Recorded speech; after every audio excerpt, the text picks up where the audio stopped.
And I would like to show you this picture. Ang EDSA po ang pinaka-worst na lugar sa ating bansa. Pinaka-traffic na lugar, kung nakikita niyo po yan. Pero ganun pa man, mga kapatid, kahit napaka-traffic po ng EDSA, there could be a time na papayapa din. Amen? As you can see, the next picture, makikita nyo na mayroong ding time na halos empty yung kalsada. Papansin nyo ba? Minsan di ba kahit gagala tayo dyan sa Angeles, meron, lalo pagka Friday, sobrang traffic, pero meron ding panahon na gaano man ka-traffic yung isang lugar, papayapa din. Nagkukusa na lang, nag-o-automatic. Isang araw si Mahatma Gandhi, he walked with his disciples, and then nauhaw siya, sabi niya sa kanyang mga disciple, meron bang isa sa inyo ang maaring tumakbo sa pinakamalapit na sapa at ikuha ako ng tubig. So yung isang disciple niya or follower, nagmamadaling tumakbo, nga lang pag-uwi niya, pagbalik, luhaan, umiiyak siya, sabi niya, "Teacher, I'm sorry because the water was troubled by the passing buffaloes. No? The water was troubled and it's not fit for drinking." So, medyo emotional siya kasi para sa kanya, it's a privilege na mapaglingkuran ang kanyang master. Ang sabi ni Mahatma Gandhi, sabi niya, "Don't you worry. No? Hayaan mo lang yung tubig." So nagturo siya, after quite some time, sabi niya sa kanyang disciple, sabi niya, "You can go back now doon sa brook, sa sapa. And I'm certain that the water is clear." Pagbalik niya doon, nakita niya talagang malinaw na yung tubig. At pagbalik niya, meron siyang bit-bit na tubig, uminom silang lahat. Now, the point here is that sa traffic at sa muddy na tubig, you just have to wait enough time. Amen? May time na papayapa sila. May time na lilinaw yung tubig. Nagkukusa. And how I wish that real peace in life, peace and rest in life came as easily as traffic in EDSA. Right? How I wish that peace and rest in life came as easily or naturally as Gandhi's calm, troubled waters. Sana'y ganun lang. Pero ang katotohanan, mga kapatid, yun pong peace, yun pong kapayapaan at yung kapahingahan is a real struggle. Amen. Fighting for peace and rest is a real struggle. In fact, meron po akong inihanda dito na basahin nating lahat. Kung nakikita niyo po, sabay-sabay po nating basahin. 1, 2, 3, go. Fighting for peace and rest is often a deeply emotional and painfully exhausting struggle. It's not just a simple desire, it's a desperate soul-level pursuit. We wrestle daily, sometimes silently, with worries that never seem to sleep, responsibilities that weigh heavily, and fears that whisper constantly. Real peace and true rest don't always come easily. There's something we often chase relentlessly, pray for earnestly, and hold on to tightly, especially when life feels overwhelmingly chaotic.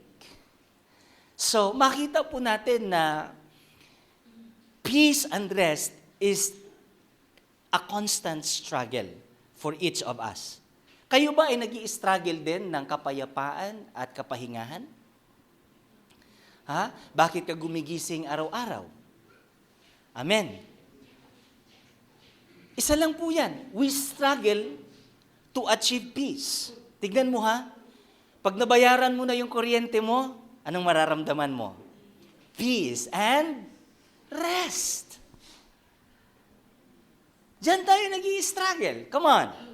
Meron tayong mga hinuhulugan a month, meron tayong bombi at saka bomba. Meron tayong mga bangko at saka mga bangka. Right? Pag nabayaran na natin yan, yung mga bills natin, yung internet, yung tubig, kakamot yung ulo mo pagdating ng bill. We struggle for them. And after that, pag nabayaran mo na, nakakahinga ka ng maluwag. You experience peace and rest.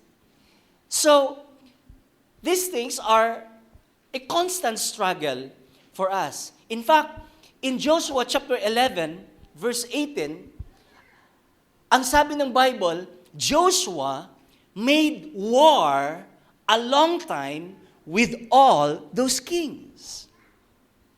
Joshua made war a long time with all those kings. Kahit yung promised land, i-promise na ng Panginoon.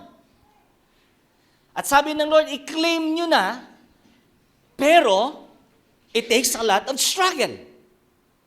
Hindi porkit ipinangako na, ibinigay na ng Panginoon, wala nang gagawin. It takes a lot of struggle.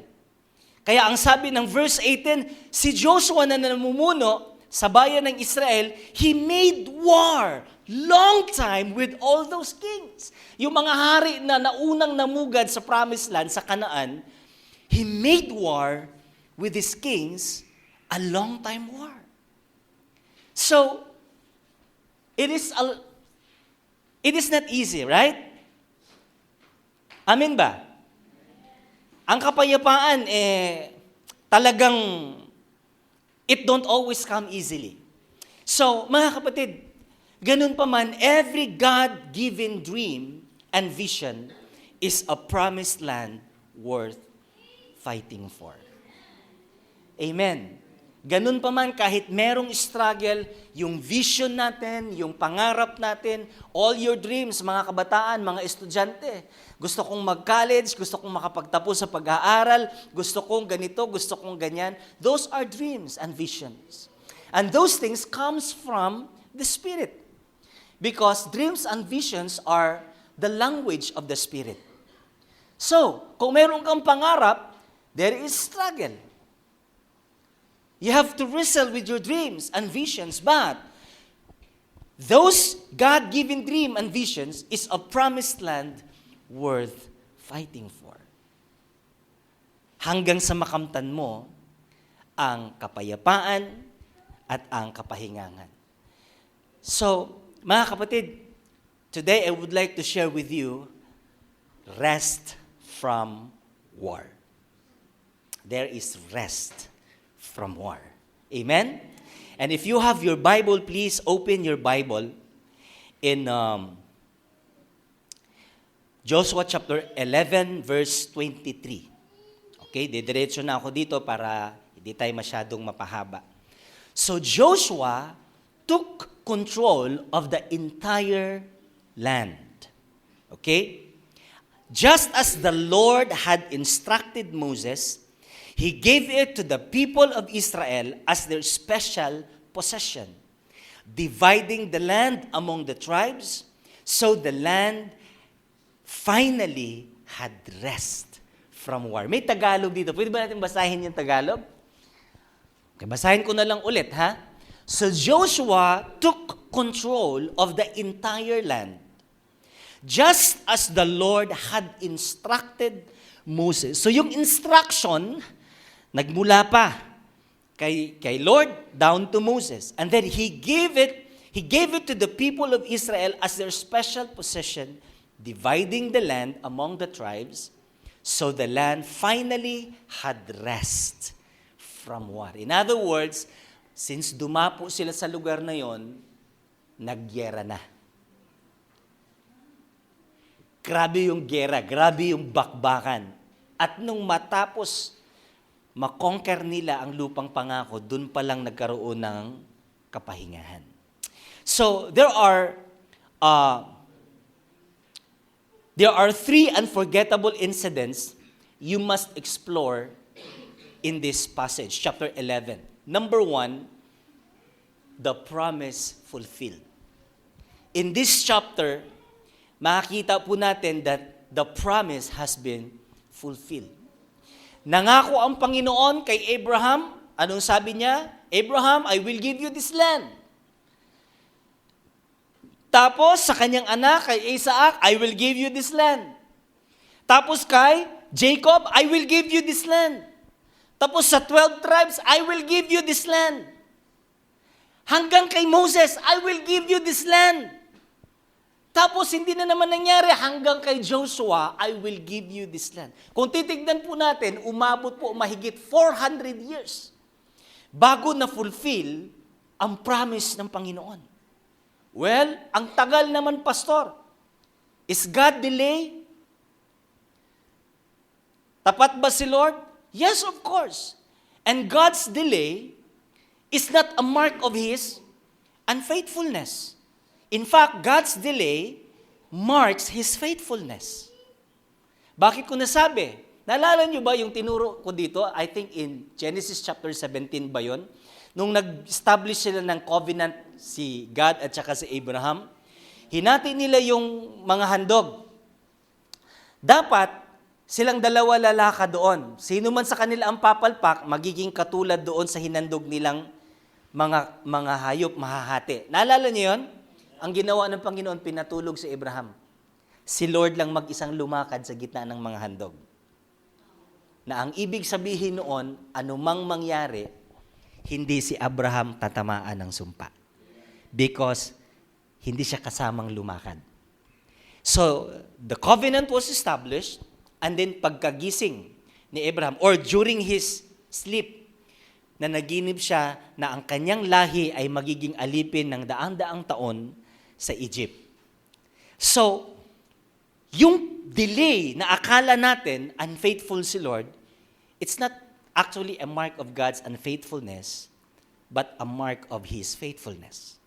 Bakit? Kasi sinabi niya sa dream ni Abraham na magiging alipin sila. So, naging alipin nga sila. And that promise was fulfilled. So, in this passage, we will realize one of the unforgettable incidents, the promise has been fulfilled. Okay? Ang pangako natupad. Pangalawa, property allotted. Nung makonquer nila yung promised land, ang sabi ng Bible, ito'y kanyang pinaghahati-hati sa 12 tribes. So, isang tribo lang ang hindi hinatian, yung Levites. Sabi ng mga Levites, saan yung sa amin? Saan yung aming inheritance? Sabi ng Panginoon, wag na kayong pumalag. Ako ang inheritance ninyo. Grabe yung pampalubag-loob ng Diyos eh. Sabi ng mga Levites, pambihira ka naman, Lord. Kami, buwis-buhay kami, nakikipaglaban kami. Para makonquer natin itong promised land na ito. Wala pala kaming hati. Tuwang-tuwa yung mga tribes o ibang tribes. Kasi may kanya-kanyang lupain na sila. Samantalang yung mga Levites, wala. Pampalubag-loob, ang sabi ng Lord, huwag kayong mag-alala, ako ang inyong inheritance. So, that's the second thing that happened in this passage. The property has been allotted. The inheritance has been allotted. Hati-hati po sila. Number 3, peace have rested in the land. So, promise fulfilled, property allotted, and peace have rested in the land. Now, the question is, why does this story matter to us? Bakit mahalaga sa atin ang kwento nila? Kwento naman nila yan, Pastor. Yeah, you're right. But the reason kung bakit importante din sa atin ang kwento nila, because we are serving the same God whom they are serving. The same God whom we serve have promised to them and fulfilled His promises to them. So malaking bagay po ito sa atin kasi kung nangako ang Diyos sa kanila at tinupad ng Diyos, walang rason na hindi tutuparin ng Diyos ang pangako niya sa atin. Amen ba? Kaya napaka-importante sa atin ang kwento na ito. In fact, this story is very important to us for 3 simple reasons. Number 1, because it reminds us of God's promises, or that God's promises are reliable. This story is very important. Ang kwentong ito ay testamento na ang Diyos reliable. Maaasahan. May mga taong nangako sa iyo ng kung ano-ano, wala na sila ngayon. Amen. Amen. Nag-cause lang sa iyo ng heartbreak, nabigo ka, nasaktan ka. Bakit? They're not reliable. Okay sana kung na-delay, pero wala na talaga. Sabi pa ng reply sa iyo, huwag ka nang umasa. Naku po.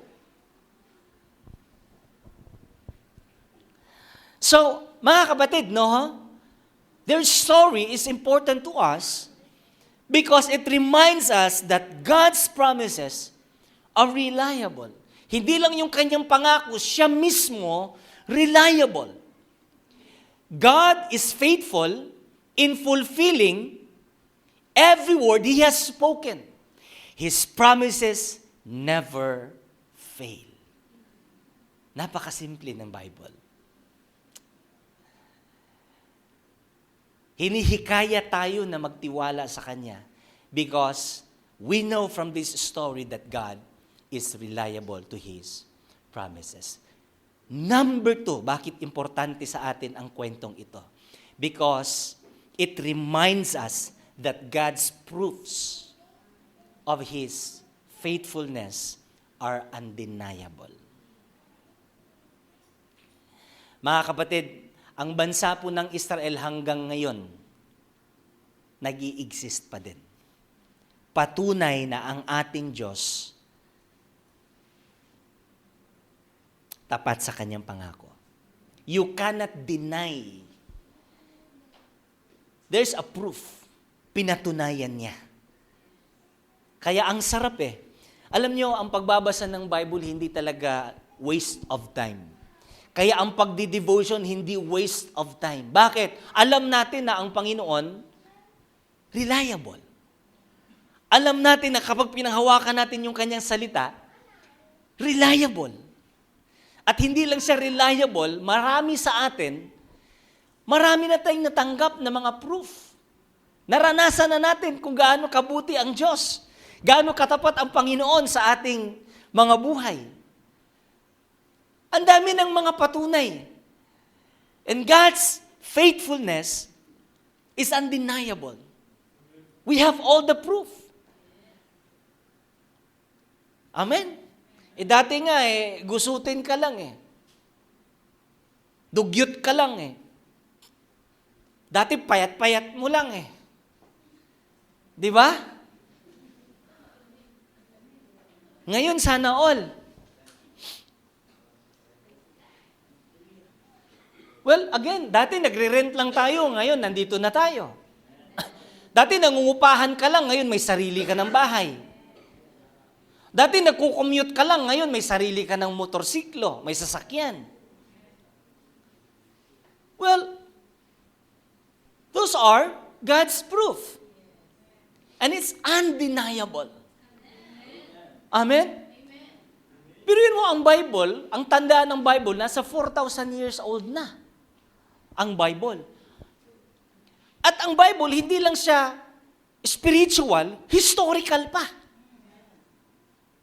So how can you deny that the Bible is not God's Word? While in fact, yung mga bansang pinag-uusapan dito sa Bible, like Lebanon, Syria, Israel, Iraq, Iran, those are real country that are mentioned in the Bible. And up to our time, nag-i-exist pa rin sila. So dito pa lang, God's promises and God's proofs are undeniable. You see, here's the point number 3, why their story matter to us. Because God's peace is attainable. Nakamtan ba nila ang kapayapaan? Yes. Nakamtan ba nila yung kapahingahan? Yes. When we trust His promises, we can experience peace and rest after war. Merong digmaan, merong gera, pero pag natapos natin yan, merong kapahingahan at merong kapayapaan.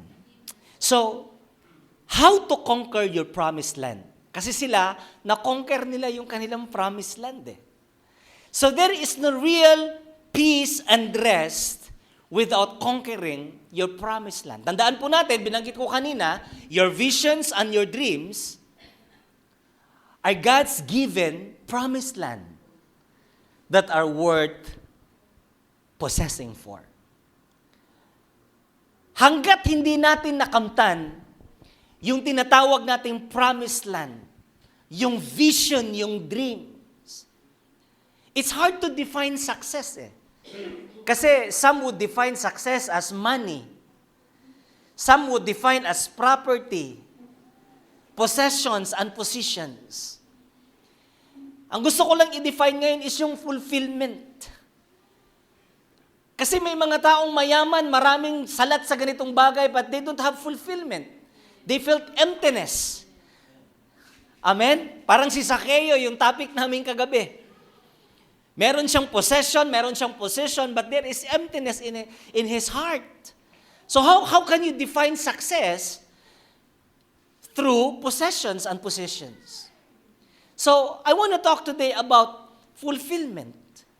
At alam nyo, magiging masaya ka lang kapag yung God-given dream, God-given vision, mangyayari sa buhay mo.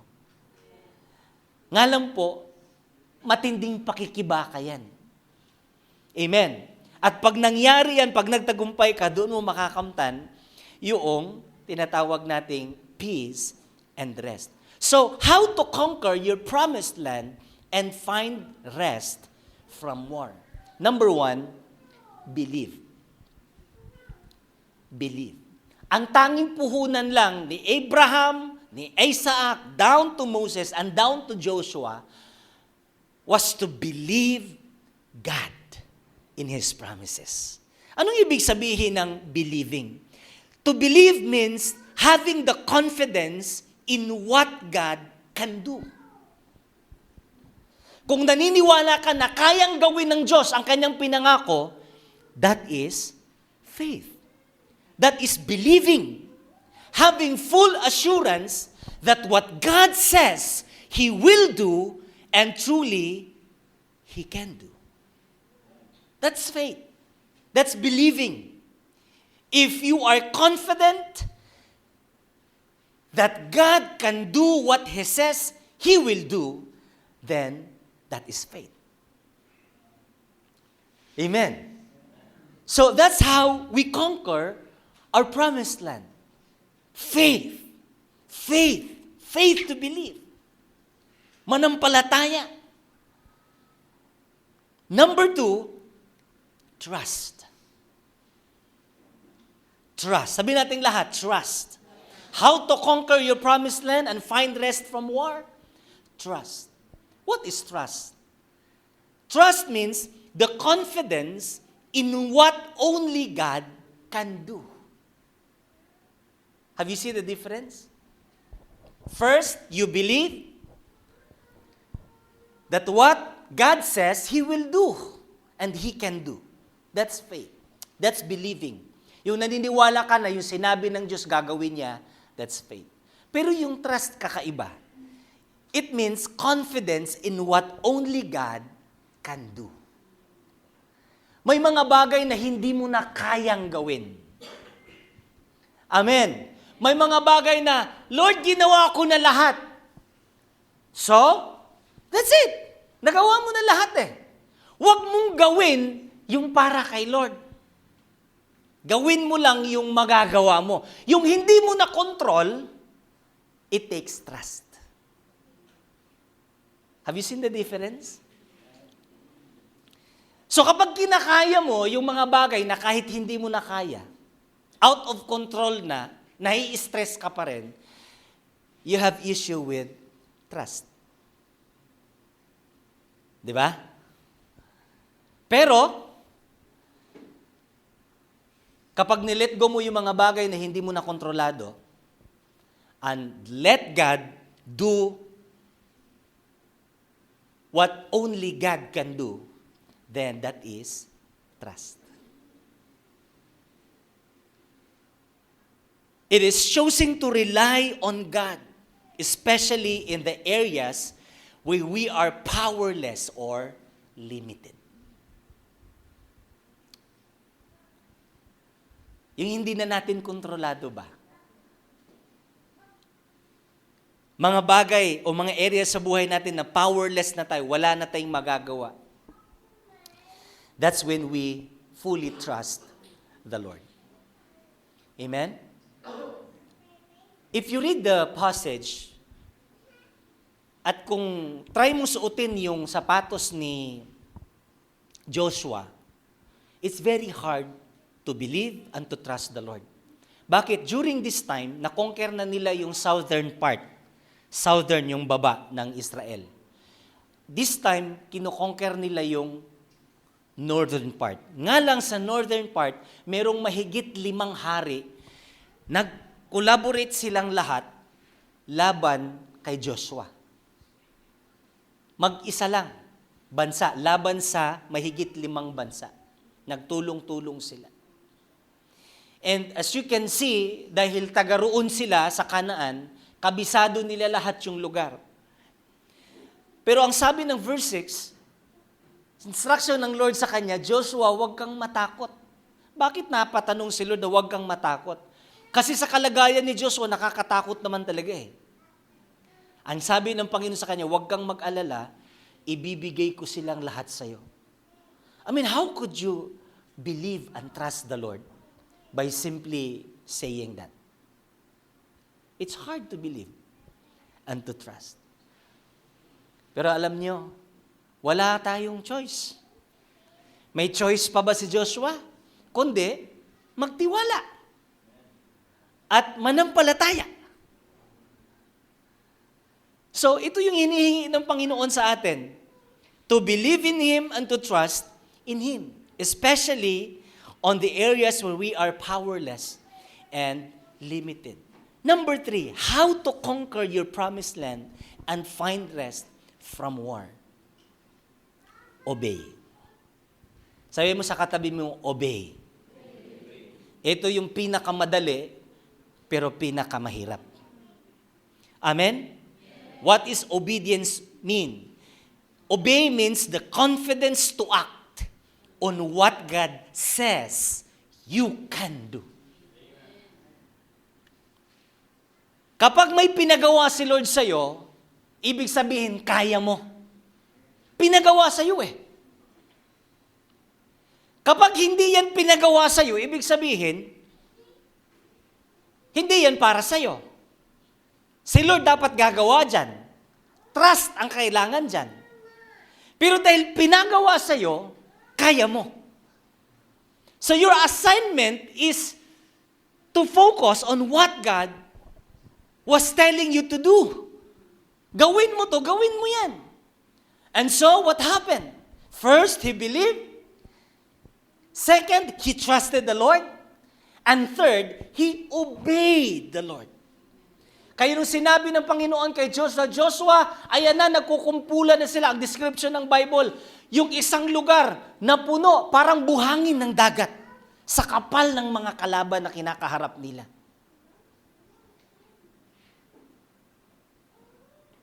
Meron bang binitawan ang Panginoon? Mag-pray lang kayo. Ha? Mag-intercede lang kayo. Maghurabara.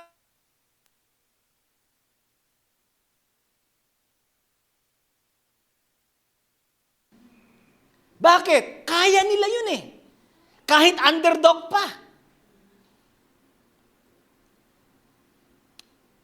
So our job is to face the enemy and fight. Our job is to respond to the words of God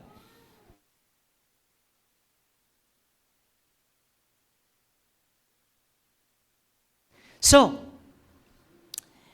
obedience is acting on God's word even when it seems, number one, illogical. Ang obedience daw mga kapatid is acting on God's word even when it seems illogical. Ano yung illogical? Yun bang it doesn't make sense to you? Lord, naisip mo ba yung pinapagawa mo? Tingnan mo nga yung kalaban namin, hindi mabilang, parang buhangin, ilan lang kami. Ito yung mga illogical. Yung hindi maipaliwanag ng isip, pero kaya mong gawin. Come on. Ito pa yung mga example sa illogical, ano? Anong sabi ni Jesus kay Peter? Peter, ilaglag mo yung lambat. Yung logic, mahirap. Sabi ni Pedro, ha? Magdamag nga ako sa laot, walang huli dito pa kaya? Those are illogicals. Ang pinakamahirap sundin, yung mga illogical tasks. Minsan mas madaling gawin yung mahirap eh. Yung challenging. Pero yung pinakamadali, hirap na hirap tayo nun. Bakit? Ha? Illogical kasi. Anong sabi ng Panginoon? Lord, paano kami makakadaan? Dagat na to. Sabi ni Lord, sige, ituon mo lang yung tungkod mo. Magkakaroon ng kalsada dyan. Ha? Mahirap ba yung ituon yung tungkod? Madali lang pero mahirap gawin. Bakit? Illogical eh. Nung kaharap na nila yung promised land, sige, tawid na kayo, mga tuli na rin kayo lahat eh. Sabi nila, 3 araw pa lang tuli eh. Lalaban na daw eh. Makikipaggera na daw sa Jericho eh. Sabi nung isa pare, nagkakamatis din ba yung sayo? Sabi niya, pare, hirap ng pinapagawa ni Lord eh. Tawid na pare. Paano ka tumawid? Taas ng tubig. Sabi nila, humakbang. Humakbang. Mahirap pa yung paghakbang? Madali. Pero mahirap gawin. Bakit? Ito kasing obedience, mga kapatid, is acting on God's word even when it seems illogical. So, it sounds not good, not really good in our minds. So, obedience is acting on God's word even when it seems illogical. Number 2, even when it seems irrelevant. That's the nature of obedience. It doesn't seem connected to your situation. Yung mga pinapagawa ang Diyos sa atin na parang, ha? Anong connect? Tingnan niyo to. Di nyo ba napapansin ito? Lagi kong sinasabi. Di nyo ba napapansin sa tuwing kailangan mo ng maraming pera, maraming bayaran, may magaling tatayo dito magcha-challenge para ibigay lahat yung meron ka pa. Hindi lang siya illogical, irrelevant pa. Anong connect? Wala na nga eh. Andyan ba kayo? Ha? Taligtagilid na nga yung pamilya ko eh. Hirap na nga eh.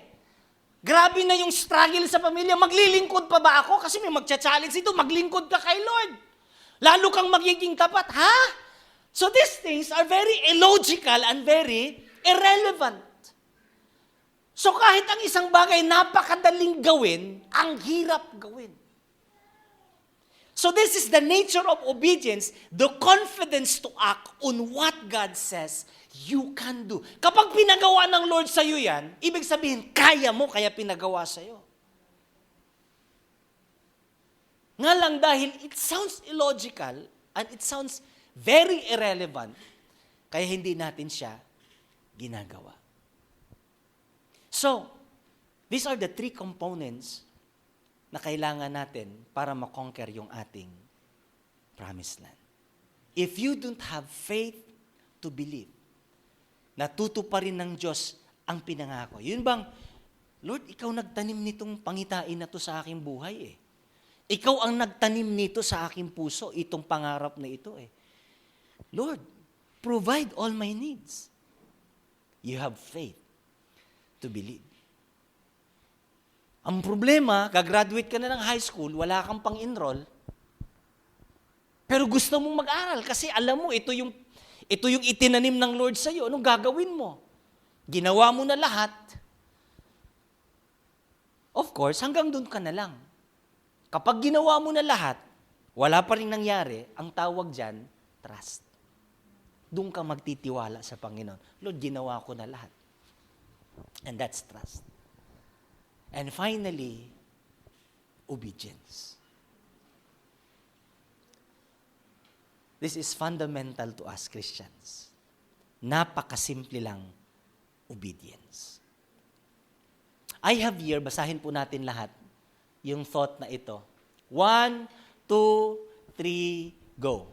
When I fully believe and obey God's instruction, inheritance and rest is my sure consolation. Kapag daw nagtitiwala tayo at sumusunod tayo sa instruction ng Panginoon, ang kapayapaan daw po at yung mana, pagpapala ng Diyos, tiyak na mapapasa atin. Our consolation, our reward.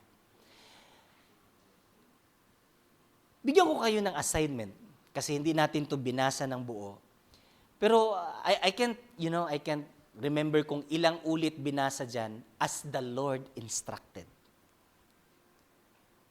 As Moses had instructed. Dalawa lang lagi pa ulit-ulit. As Moses instructed Joshua and as the Lord instructed to Moses. Laging may instruction. And every instruction demands obedience. Simpleng obedience lang, mga kapatid. Kaya, sabi nitong quote na ito, ang ganda, no? When I fully believe. If you believe and if you trust, dapat magbubunga siya ng obedience to God's instruction. And when you do that, inheritance and rest is your sure consolation. Amen? Tayo pong lahat ay tumayo. Before I close, let me ask you this question.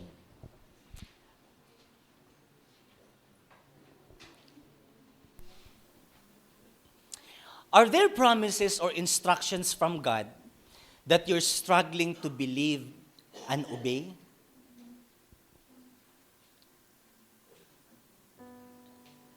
And could be the reason you're feeling restless. Nandyan ba? O, Tagalogin natin. Basa daw. 1, 2, 3, go. Meron bang utos o pangako si Lord na hirap ka pa ring paniwalaan at sundin?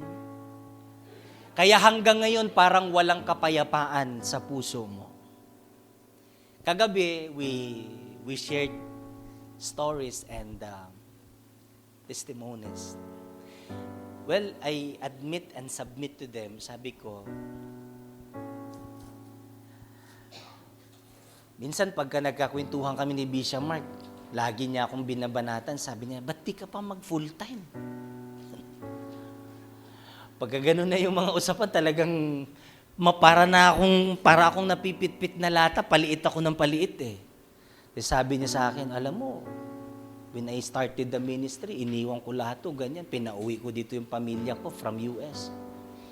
And then I served the Lord. And look at now.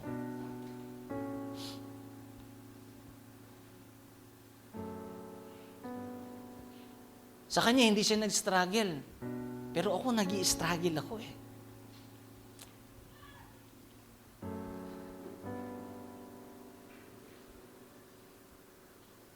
And I think, halos tayo lahat, nasa puso natin yung desire, you really wanted to serve the Lord. Pero nasa punto ka ngayon na kinukonsider mo, anak mo, pamilya mo, paano yung bayaran namin? Paano yung responsibilidad ko?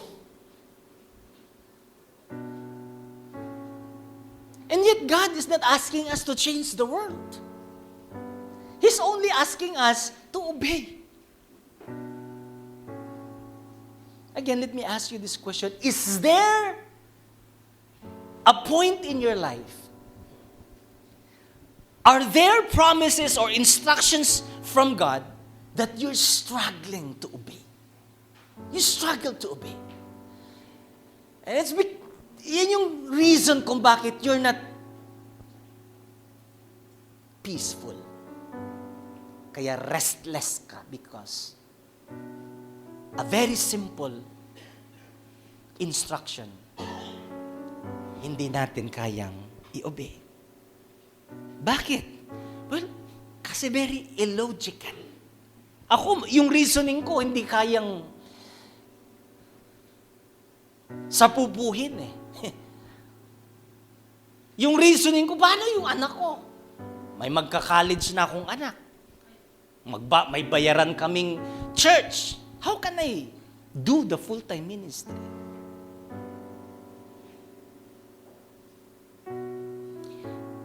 And yeah, honestly, lalong-lalo nang alam mong tinawag ka ng Panginoon.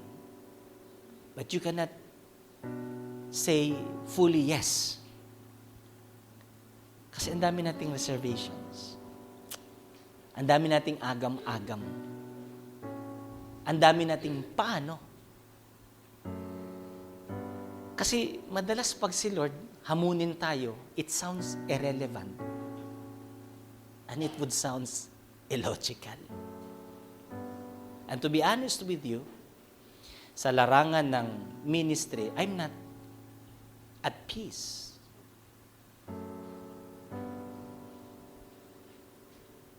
And I believe, may mga area sa buhay natin dito na similar ang ating struggle. Alam mo na pinapagawa ng Diyos sa'yo to. Pero meron tayong mga ganito, mga ganyan. Lord, ikaw ba to? It sounds illogical. Lord, ikaw ba to? It sounds irrelevant.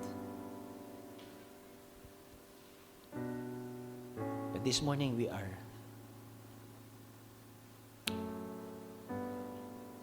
challenged by God to go and possess your peace. Sabihin mo daw sa katabi mo, you deserve peace. You deserve rest. Nga lang mga kapatid, ang kapayapaan sa Marawi, nakamtan matapos ang gyera. You gotta go to war. You gotta declare war. Or else, there is no real peace. Amen? You have to fight back. You have to stand and say to the sun, "Sun, stood still." It takes courage. Saan natin makukuha yung tapang na yan? Believe. Believe. Trust.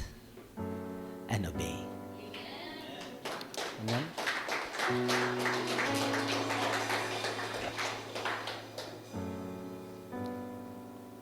I want to give you a few minutes or maybe moments. Alam ko habang nagsasalita ako dito sa gitna, sa harap ninyo,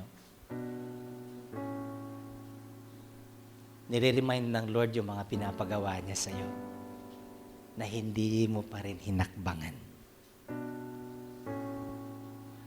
Simple nga eh. Example.